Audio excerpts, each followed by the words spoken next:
Bonjour à tous les gars, j'espère que vous êtes prêts pour craquer votre premier crack me de niveau 1 avec l'outil x32 Debugger. Donc dans cette vidéo, on va apprendre à craquer ce mot de passe et bien évidemment, je vais vous montrer comment faire, etc. et vous suivre jusqu'au bout. Déjà, on va prendre un peu d'informations avant de voir le craquer. On sait qu'il s'appelle Crack Me One. Il a un petit logo. Il a deux boutons, dont un qui fait Find the Secret Password. Ok. Et on peut appuyer sur OK. On change le password. Ok. Pour l'instant, ça ne donne pas vraiment d'informations. Mais c'est toujours bien de regarder à quoi le logiciel, à quoi il ressemble, etc. avant de vouloir le craquer. On met le logiciel dans x32 Debugger.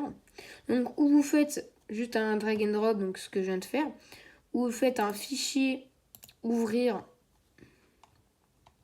et vous sélectionnez le fichier ouvrir. C'est exactement la même chose. Donc déjà, je vais vous montrer un peu le logiciel avant de pouvoir... voilà, donc si vous commencez vraiment le logiciel, ça peut être bien de vous le présenter un peu. Donc déjà, ici, on a pas mal de choses. Je vous montrer déjà, je pense, le principal, donc le CPU. Alors le CPU, les gars, c'est l'écran principal. Donc on a les EXA, on a les... je sais pas comment ça s'appelle, je me rappelle plus, les FPU, non? Non, les FPU, c'est ça, je crois. Bon, il y a plein de choses, donc ça, c'est les assembleurs. Après, ici, on a le journal, donc ça, c'est tout ce qui va vous dire...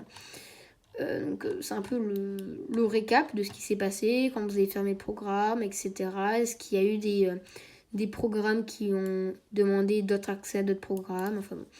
Après, on a les notes. Donc, les notes, ça sert à noter des choses, hein, littéralement. Hein. On a les points d'arrivée. Alors, ça, c'est très, très, très important. C'est ce qui va vous permettre, en fait, de faire une pause au programme pour, par exemple, regarder des informations à certaines parties du code. Donc, nous, par exemple, on va supprimer tous ceux qui sont déjà là, présents, on va tous les supprimer. Après, on a les sections de mémoire. Alors ça, c'est assez important, mais quand vous commencez, ça sert à rien. C'est en fait tout ce qui va être les comment ça s'appelle déjà c'est un peu comme des variables, mais de différentes sortes. Ah, je sais plus comment ça s'appelle, bon, c'est pas grave. Donc là, ça va pas vraiment nous servir hein, actuellement. Après, on a la pile d'appel. Donc ça, c'est dans le programme. Imaginons qu'on veut appeler, voilà, une procédure, merci. Une procédure. Par exemple, si on a un code qui nous demande d'aller chercher une information ou quoi, ça va être marqué là. Après, ça sert vraiment, pas vraiment au début. Script, ça sert pour l'instant à rien. Symbole. Alors, on va déjà commencer par ça, pour coder, pour craquer. Ici, c'est tout ce qui va être, c'est tout ce qui va vraiment nous servir. C'est un peu comme des fonctions dans Python ou même dans C, Java, etc. Donc on va aller dans la fonction un peu main. Donc on va double-cliquer dessus et en fait on va arriver au même programme qu'avant, mais tout en haut. Après on a source, référence, ça nous servira, threads, je vous ai expliqué, trace, ça, et ça j'en sais rien parce que ça, je ne l'ai pas encore vu. Donc juste ici, on va essayer de chercher en fait dans le code le crack me one et le crack me one be Philippe Carlson. Alors pourquoi le chercher? C'est parce que vu que c'est du texte, en fait on va pouvoir le chercher l'endroit dans le code et pouvoir peut-être voir quand est-ce qu'en fait il vérifie si on a mis le bon mot de passe. Et on va pouvoir peut-être le craquer ou supprimer la partie du code pour directement accéder au message. Donc pour faire ceci, on va faire un clic droit, chercher pour, module courant et référence de chaîne de caractères. Alors je vais vous expliquer pourquoi on n'a pas fait région courante. Parce qu'en fait, la région courante, c'est un peu comme... je crois que c'est un peu comme une fonction. C'est ça, en fait. Et si tu fais région courante, ça va te mettre sur tout le code. C'est-à-dire sur tout ça. Et c'est pas vraiment l'objectif. Donc, nous, on va faire sur module courant, pardon. Région... Bon, j'ai un peu tout mélangé. Ok, donc, déjà, on accède à une très, très, très bonne information. Crack me one. Donc, on va déjà commencer par ça, je pense. Hop, attendez. Ah, j'ai fait n'importe quoi. J'ai cliqué sur un truc. Hop, on refait. Voilà, donc déjà on a Crack Me One. Ça c'est plutôt intéressant. Et déjà on va voir pourquoi c'est intéressant. Tout simplement parce que quand on ouvre le programme, comme vous voyez, en haut il y a marqué Crack Me One. Après on a 1.0.0. Peut-être qu'on peut s'imaginer que c'est, je sais pas, peut-être le logo ou quelque chose comme ça. Enfin bon, voilà. Et puis après on a quelque chose de assez intéressant. On a un point rouge juste ici. C'est quoi? En fait, je vais vous expliquer ce que c'est. C'est... Donc, quand on va réussir à mettre le bon password, on va voir ce message qui va apparaître. Et pourquoi c'est marqué en rouge?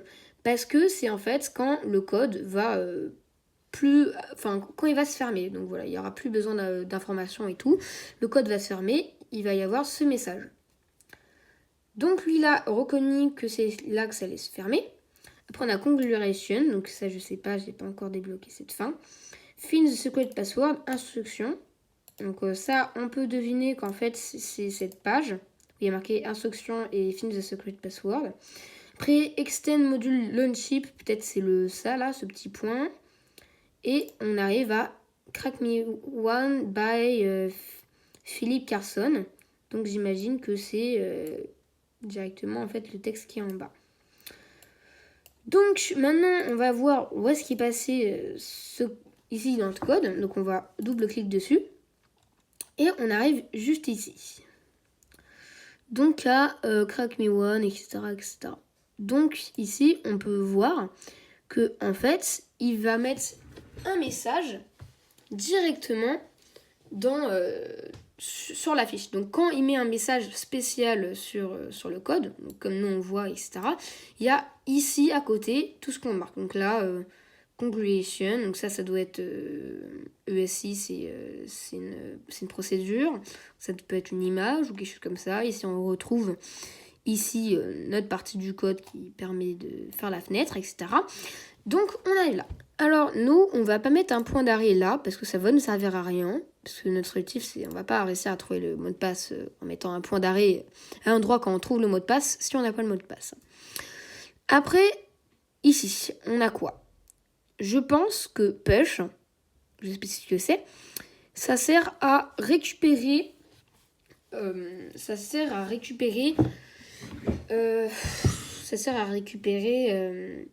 tout ce qui est dans une procédure. Une procédure, c'est un peu comme une variable. Ça contient des informations, comme des nombres, des chaînes de caractères. Et ça, peut-être que c'est quelque chose pour tester, une sorte de si tatata. Et ici, on a une redirection. Donc là, on va mettre un petit point rouge. Donc cette redirection va très très loin dans le code. Ça, on va pas chercher plus loin. Donc on va mettre ce point rouge parce que, vu qu'ici il y a une redirection, on se dit si ça se trouve, c'est là on va cliquer. Donc, on va... Alors ça aussi, la vue avec ça va pas vraiment nous servir pour ce genre de... Enfin, ça va pas vraiment nous servir parce que c'est un Crack Me One de niveau 1. Ça va pas non plus nous servir, mais c'est ça qui va nous servir. Vous verrez ça plus tard. Alors, le FPU, c'est un peu tout ce qui se passe présent. Donc là, il n'y a absolument rien. Comme vous pouvez le voir, toutes les variables binaires sont à 0, rien. Enfin, il n'y a rien du tout qui est bien mis. Du coup, on va lancer le programme, juste ici, exécuter. Ok, donc maintenant, on va tester notre théorie. Donc quand on va quand on va cliquer sur OK, normalement, le programme va s'arrêter. Comme vous voyez, le programme s'est bien arrêté. Alors, dans le code, on voit bien le IP. Donc, c'est là où on est le programme, en fait. Et on voit bien que c'est arrêté à notre point d'arrêt. Donc, notre point d'arrêt, je pense qu'il va juste tester si on a mis le bon mot de passe. Et comme vous pouvez le voir, on a quelques informations juste ici.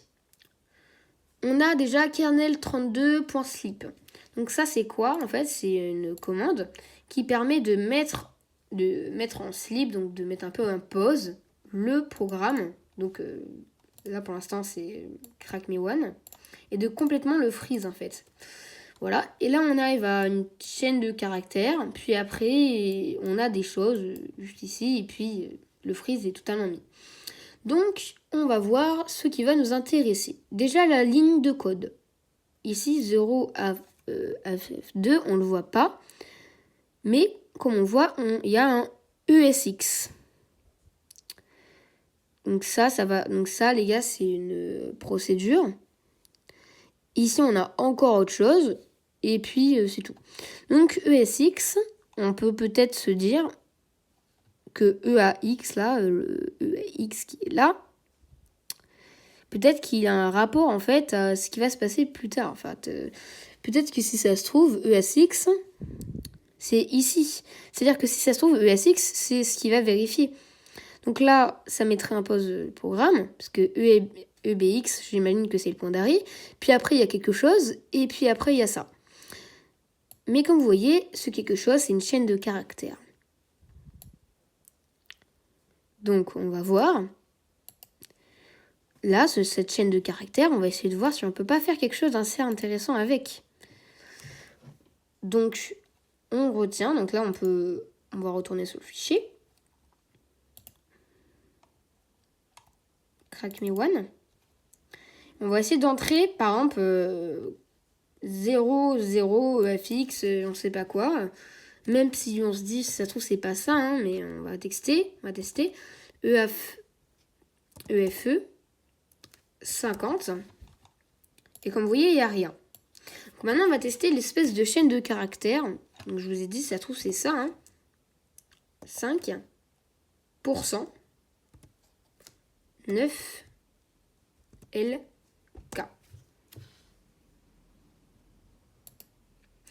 Comme vous voyez, on a réussi à craquer le mot de passe. Il est marqué Congratulations, you found the secret password. Donc là, voilà. Donc, si on voit dans le code, on était précisément ici. Donc là, j'imagine que ça a appelé quelque chose. Donc, on peut aussi y être... Voilà. Si on est un peu curieux, on va aller voir ce qui va se passer. Voilà. On va faire ça. Donc, on va aussi voir ici kernel explic slips you find the secret password. Alors, comme je vous ai dit, en fait, on n'est pas obligé ESX, parce que comme je vous l'ai dit, ESX, en fait, vous pouvez, comme je vous l'ai dit aussi, enfin non, je ne crois pas que je vous l'ai dit, on peut aussi trouver le password, en fait, directement dans le code. C'est-à-dire ici. Donc, on avait déjà quelques petits indices. On avait 3 fois ESX, ESX, ESX, H24, ESX. Sauf que, vous voyez, en fait, ESX, en fait, quand vous voyez, vous dites, ça se trouve, c'est ça, en fait, c'est tout le temps ESX. Donc, vous aurez pu deviner, comme ça, mais vous pouvez aussi utiliser cette technique. Donc, si ça se trouve, ça ne sera pas marqué dans le code, c'est plus simple. Donc, voilà. Donc, ESX, c'était bel et bien la variable qu'on voulait. Alors, si vous voulez essayer de voir si l'utilisateur, il n'a pas mis des petites fins secrètes, entre guillemets, donc, par exemple, s'il n'aurait pas mis 5%, 9 LK, j'en sais rien, moi, les gars. Vous dit non, bon, voilà, donc là, on a trouvé. Après, évidemment, je crois qu'on peut faire autre chose. Je crois qu'on peut aussi, enlever la vérification. Genre, je crois que là, on peut... je sais pas comment on fait pour supprimer. Hein, aléa, chercher pour, assembler, analyser, graphe. Alors, graphe aussi, ouais, c'est important, graphe. C'est en fait ce qui vous dit les redirections. C'est-à-dire que ici, il y a une redirection qui va aller ici. Sauf qu'il y a aussi une redirection qui va là. Cette redirection va là, etc., etc. Et là, ça continue. Enfin bon, il y a pas mal de choses. Enfin bon, j'imagine qu'il y a aussi des gens qui ont marqué d'autres fins, etc. Mais vous pouvez vous amuser à les chercher. Donc voilà, donc ça c'était pour le premier crack me de niveau 1. Donc moi j'ai pris vraiment un crack me de niveau 1, c'est-à-dire crack me 1. Et comme vous voyez, il y a aussi un 2, 3 comme niveau, il y a d'autres niveaux. Donc voilà, j'espère que vous avez bien aimé cette vidéo et que ça vous a appris les bases. Je sais qu'elle a duré quand même 15 minutes, c'est énorme. Mais j'ai quand même voulu bien vous apprendre ce qui était le premier logiciel, etc. Allez Merci à vous et c'est ciao.